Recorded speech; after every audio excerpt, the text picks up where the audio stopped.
I stood shivering on the mansion steps in nothing but my nightgown, my mother-in-law's words still ringing in my ears. "You're nothing! Get out!" Behind me, the door slammed shut. I had nowhere to go. No money. No phone. But what happened next? Even I didn't see it coming. Before we dive into my story, do me a favor, hit that subscribe button and turn on notifications. Trust me, you won't want to miss what happens next.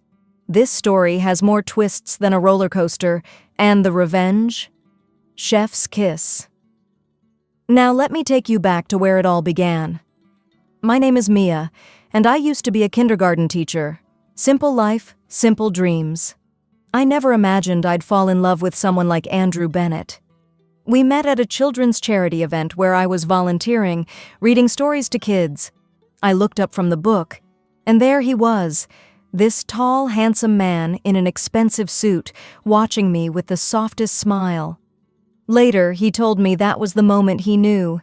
He said I had this light around me, this genuine warmth that his world desperately lacked. Our romance was like something out of a movie. Coffee dates that turned into 4-hour conversations. Long walks where we'd talk about everything and nothing. Andrew was different from what I expected. Yes, he was a billionaire businessman, but with me, he was just Andrew. Vulnerable, funny, real. He warned me about his family, though. "They're cold, Mia," he said one evening, holding my hand. "They've forgotten what love actually means. But I promise you, I'll always protect you." I believed him. God, how I believed him. The wedding happened faster than I expected. Looking back, I should have seen the red flags. Catherine, Andrew's mother, insisted on a small, intimate ceremony. She said big weddings were tacky, but I saw the truth in her eyes during our vows, pure disgust that she barely bothered to hide. She didn't think I was good enough for her son. I wasn't from their world of designer clothes and country clubs. I was just a kindergarten teacher who wore the same 3 dresses on rotation. We moved into the Bennett mansion temporarily while our own house was being prepared. That's when I met the rest of Andrew's family. Amanda, his sister, looked me up and down like I was something stuck to her shoe. George, his father, was cold but civil. He only cared about business and stock numbers. But the worst was Jessica. Jessica was Andrew's cousin, a stunning blonde with legs for days and a fashion designer label to her name. She walked into that mansion like she owned it, air-kissed Andrew on both cheeks, and then turned to me with this smile that didn't reach her eyes. "Oh, Andrew," she purred, "she's quaint. How refreshing." The way she said quaint made it sound like an insult wrapped in silk. Catherine and Amanda immediately gravitated toward her. The unholy trinity was complete.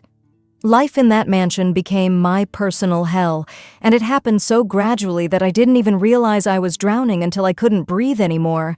It started small. My food would arrive cold while everyone else's was steaming hot. "Oh, the kitchen must have made a mistake," Catherine would say with fake concern. Amanda would have loud conversations about designer bags and shoes, always making sure I could hear. "I mean, who wears department store clothes anymore?" she'd laugh. But Jessica? Jessica was different. She was subtle, calculated, dangerous. She was always around, always touching Andrew's arm, always bringing up memories from their childhood. "Remember our trip to Paris, Andrew? God, we had so much fun." Or, "Andrew, didn't we used to sneak out to that little cafe? We should go again sometime." And Andrew, exhausted from 16-hour workdays, would smile politely, not seeing the game she was playing, not seeing how each memory was a knife in my heart. I found her lipstick in Andrew's car once. My hands shook as I held it. When I asked him about it, he looked confused. "Oh, Jessica borrowed my car last week. She probably left it there." So simple, so innocent. But was it? I started doubting everything, even my own sanity. I tried so hard to fit in, to win their approval. I cooked elaborate meals that Catherine would taste and then push aside. "Too much salt, dear." I cleaned, I helped, I smiled until my face hurt. Nothing worked. I was invisible when they wanted me to be, and a target when they wanted entertainment. Then Jessica moved into the mansion. "Just while my apartment's being remodeled, darling," she announced, sweeping in with 7 suitcases. Suddenly, every breakfast became a fashion show. She'd float down in designer robes while I sat there in my simple pajamas. Every dinner became a trip down memory lane. "Andrew, remember when we—" Always touching him, always laughing at inside jokes I'd never understand. Catherine encouraged it. I heard her once telling Jessica, "You two would have made perfect sense. Same background, same breeding, same world."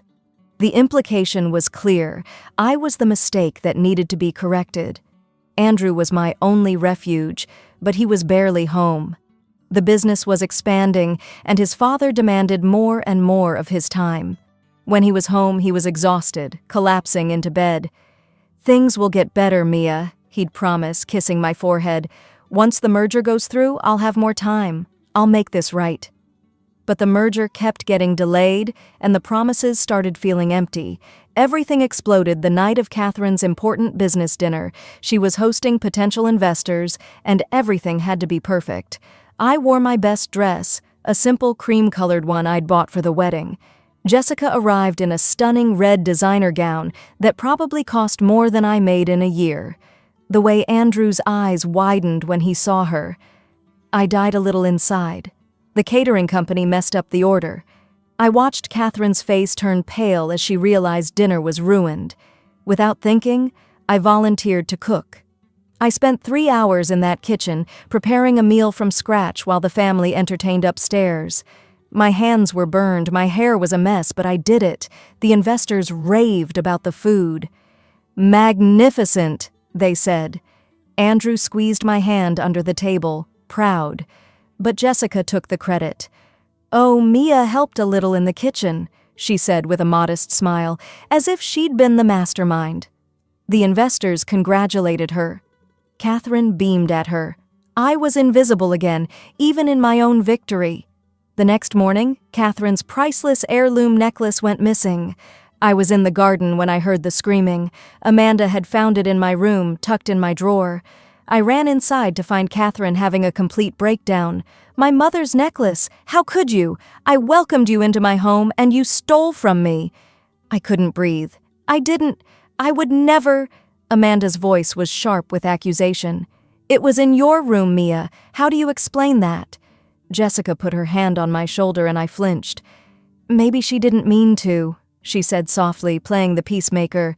"Financial stress makes people do desperate things. Andrew, perhaps Mia needs help." Andrew arrived late from work, walking into this nightmare. His mother was crying, his sister was accusing, his cousin was defending me in a way that made me look even more guilty. And me? I was standing there, trembling, begging him to believe me. "Just tell me the truth, Mia," he said, and his voice was tired. So tired. That's when my heart broke. Not shattered. Broke. Quietly. Devastatingly. Completely. He doubted me. After everything, he actually doubted me. The necklace mysteriously appeared in Jessica's room an hour later. "Oh my God!" Jessica gasped. "Amanda must have put it there by mistake when she was looking for it." Everyone laughed it off. Just a silly misunderstanding. But no one apologized to me. No one. That night, alone in our bedroom, I cried until I had no tears left. And that's when I realized I was pregnant. I'd suspected for a week but hadn't confirmed it. My hands shook as I took the test. 2 pink lines. I was going to have a baby. I should have been happy, but all I felt was fear. Would this child grow up watching their mother being humiliated? Would they learn that love means looking the other way when someone you care about is being destroyed? I bought a tiny pair of baby shoes the next day, planning to surprise Andrew. Maybe a baby would change things. Maybe it would make us a real family. Maybe his family would finally accept me if I gave them a grandchild. But then I overheard them. I was walking past the study when I heard Catherine's voice. "That girl needs to go before she traps him with a baby." Jessica's laugh was like ice. "Don't worry, Aunt Catherine. Andrew and I have history. I just need time." "The business merger with the Thornton family would be perfect," Catherine continued. "Their daughter is everything we need. educated, connected, wealthy. Forget her, Jessica said, and I could hear the smile in her voice. Andrew will come to me. He always does. I stood there in the hallway, one hand on my stomach, the other covering my mouth to stop the sob from escaping. They were planning to get rid of me. They were plotting to destroy my marriage.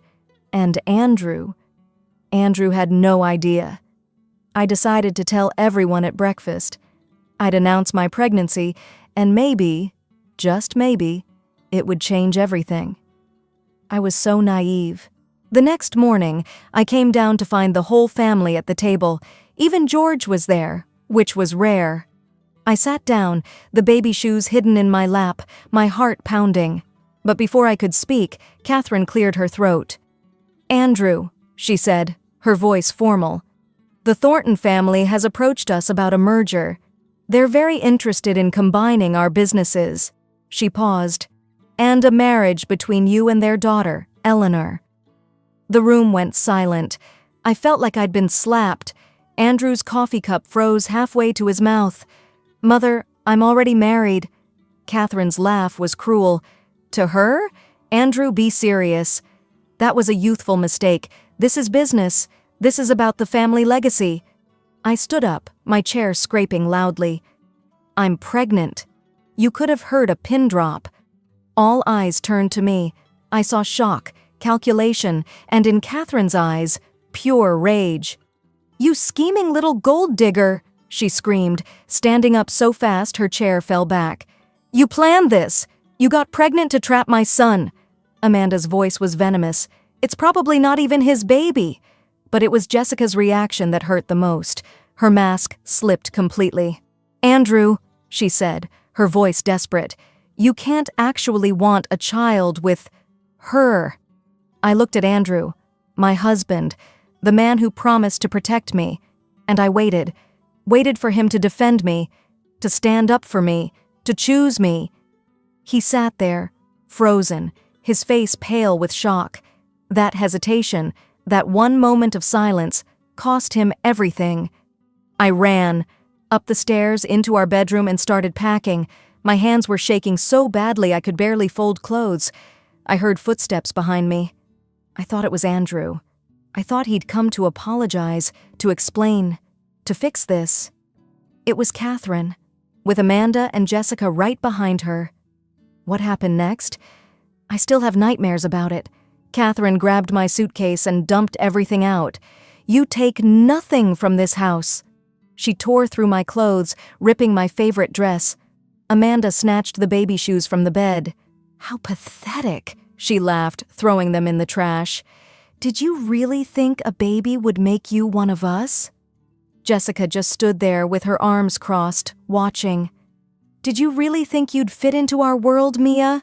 You're a kindergarten teacher. You're nobody. They surrounded me, 3 women, all taller, all stronger, all filled with hate. Catherine started pulling at my clothes. You're leaving with nothing, just like you came. Stop, I screamed. Please, I'm pregnant. That, Catherine hissed, is exactly why you need to leave. They stripped me down to my nightgown. I was crying, begging, but they didn't care. Amanda grabbed my arm, Catherine grabbed the other, and they dragged me down the stairs. My feet hit every step. I could feel bruises forming. They threw me out the front door. It was 11 p.m. It was raining. I was barefoot, in just a thin nightgown, and I was pregnant. I banged on the door. Please, Andrew, Andrew! Inside, I could hear Jessica's voice. Problem solved. Pour me some wine. The lights went out one by one, and I realized no one was coming for me. I walked through that wealthy neighborhood for hours, past houses with warm lights and happy families, past expensive cars parked in driveways. Not a single person stopped to help the barefoot woman in a nightgown. I guess I looked like a problem they didn't want to deal with. I finally collapsed on a bench in a small park.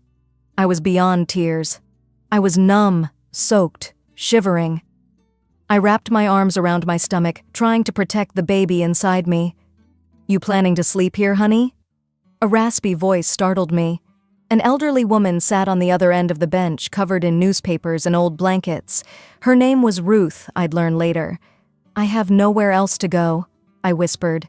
She studied me for a long moment, then unwrapped one of her blankets and draped it over my shoulders. "Men in fancy suits threw me out, too. 20 years ago. What's your story?" And I told her. Everything. The whole humiliating, heartbreaking story. When I finished, Ruth was quiet for a moment.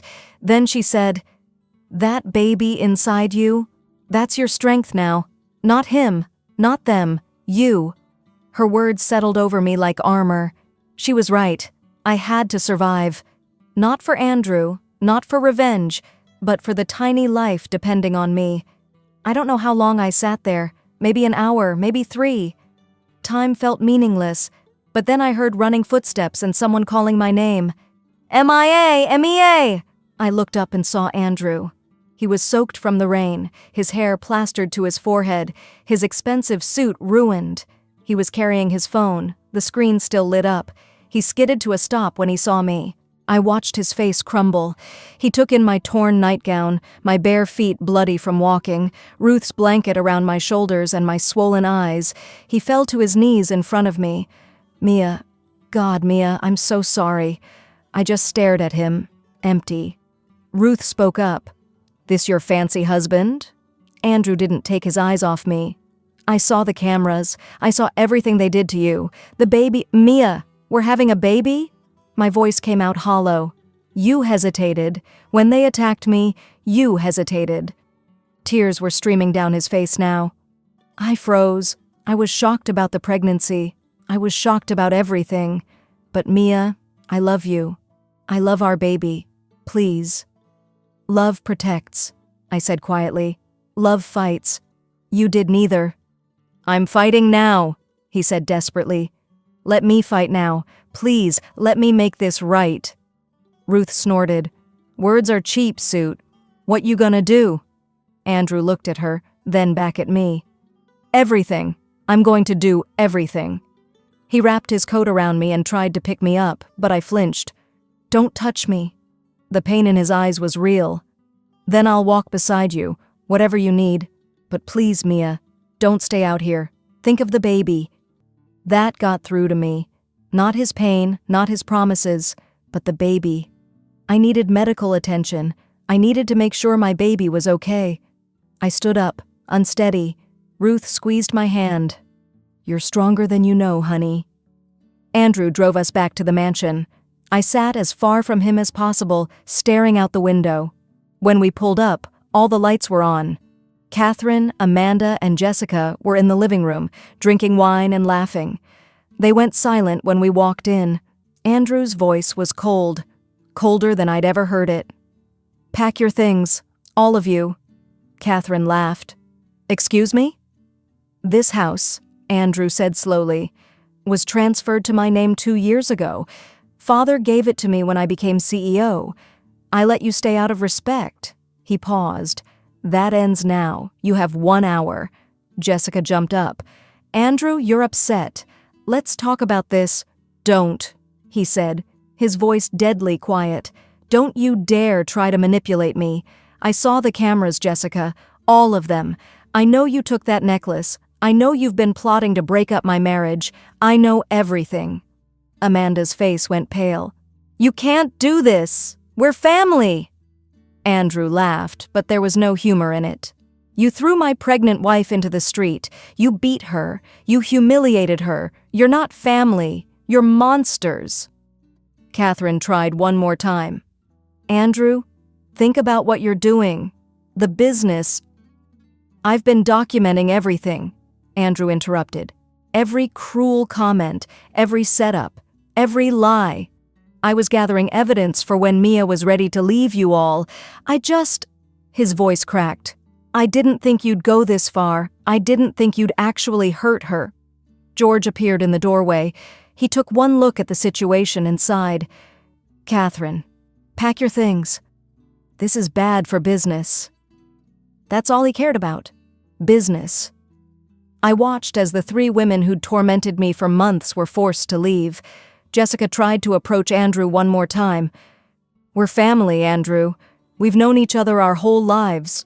Mia is my family, Andrew said firmly. That baby is my family. You're nothing to me now. The doors closed behind them, and suddenly the huge mansion felt quiet, peaceful almost. Andrew turned to me. I've called a doctor. She's on her way to check on you and the baby. Whatever you need, whatever you want, I'll do it. If you want to leave, I'll help you. If you want to stay and make me earn back your trust, I'll spend every day proving myself. Just, please tell me you and the baby are okay. I looked at this man I'd married. He'd failed me when I needed him most, but he'd also driven through the rain to find me. He'd thrown out his entire family for me. Actions, my mother used to say, speak louder than words. I want our own house, I said quietly. Away from here, away from all these memories. Done, he said immediately. We'll start looking tomorrow. And therapy, for both of us, together. Whatever you need. And if you ever hesitate to protect me or our child again, I looked him dead in the eyes. I'm gone. No second chances. Understood, he whispered. The doctor arrived and checked me over. The baby was fine. Resilient, she said. Just like her mother. 3 months passed. Andrew kept every promise. We moved into a beautiful house, smaller than the mansion but warmer. He worked from home 3 days a week. We went to therapy twice a week. Slowly, painfully, I learned to trust him again. He showed me the recordings he'd been keeping, months of footage showing Catherine's cruelty, Amanda's manipulation, Jessica's plotting. I was building a case, he explained. I thought you'd leave me once you'd had enough, and I wanted to make sure you got everything in the divorce. I was protecting you just the wrong way. I should have stopped them sooner. I should have gotten us out sooner. Our daughter, Sophie, was born on a Tuesday morning, 7 pounds, 3 ounces of pure perfection. Andrew cried when he held her. I'm going to be better for her, he promised. I'm going to show her what a man should be. Catherine tried to visit. Andrew's secretary informed her she wasn't welcome. Amanda sent gifts. We donated them. Jessica called, crying, saying her fashion line had failed without the family connections. Andrew hung up. 1 year after that horrible night, everything came full circle. George called Andrew in a panic. Catherine had been managing some of the family investments, and she'd made terrible decisions. The Bennett family business was on the verge of collapse. They needed Andrew's signature on crucial documents to save the company. More importantly, they needed his money. Catherine, Amanda, and Jessica showed up at our door. I was holding Sophie, who just learned to smile. Andrew stood behind me, his hand on my shoulder. They looked different, humbled. Catherine's designer clothes were from last season. Amanda had stress lines around her eyes. Jessica looked like she'd aged 5 years. Andrew, Catherine said, her voice small. We need help. The company... I know, Andrew said calmly. Father called. Please, Amanda added. We'll lose everything. Jessica didn't speak, just looked at Andrew with pleading eyes. They all turned to me, waiting, because somehow they knew the decision was mine. I looked at these 3 women who'd called me nothing, who'd thrown me into the rain while I was pregnant, who'd tried to destroy my marriage and my life. You threw me out in the rain, I said softly. Pregnant, barefoot. I had nowhere to go. Catherine's eyes filled with tears. Mia, please. I begged you to stop, I continued. I begged you to show mercy. Do you remember what you said, Catherine? She couldn't meet my eyes.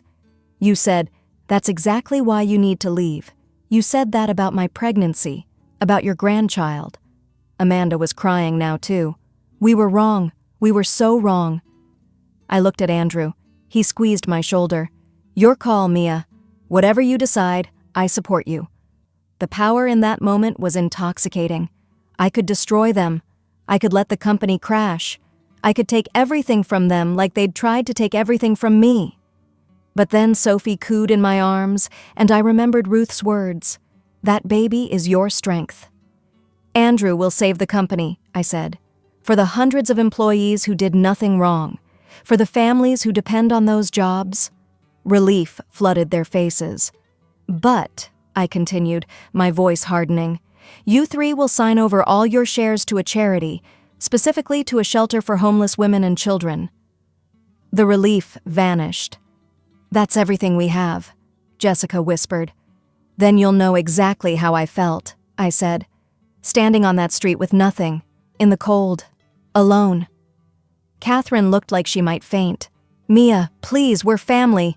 No, I cut her off. Sophie is family, Andrew is family. You're people I used to know who did horrible things. Sign the papers or watch everything burn. Your choice. They signed. All three of them, their hands shaking, signing away their wealth to help women like me. Women they'd looked down on their entire lives. When they finished, I walked to the door and opened it. Now get out. You're not welcome in my home. They left without another word. I closed the door and leaned against it, holding Sophie close. Andrew wrapped his arms around both of us. I am so proud of you, he whispered. They didn't break me, I said, and I realized it was true. They tried to destroy me, but they just made me stronger. That's my story. From standing on mansion steps in a nightgown with nothing, to standing in my own home with everything that matters. They thought they were throwing out the trash. Instead, they threw away their last chance at redemption. Sometimes the worst night of your life is actually the beginning of your best life. Sometimes the people who try to destroy you end up building you into someone unbreakable. If this story gave you chills, slam that like button. Comment karma. If you believe what goes around comes around, subscribe because trust me, I've got more stories that'll blow your mind. Remember, never let anyone dim your light. You teach people how to treat you, and sometimes the best revenge is becoming someone they can never touch again. I'm Mia, and I'll see you in the next one. Stay strong.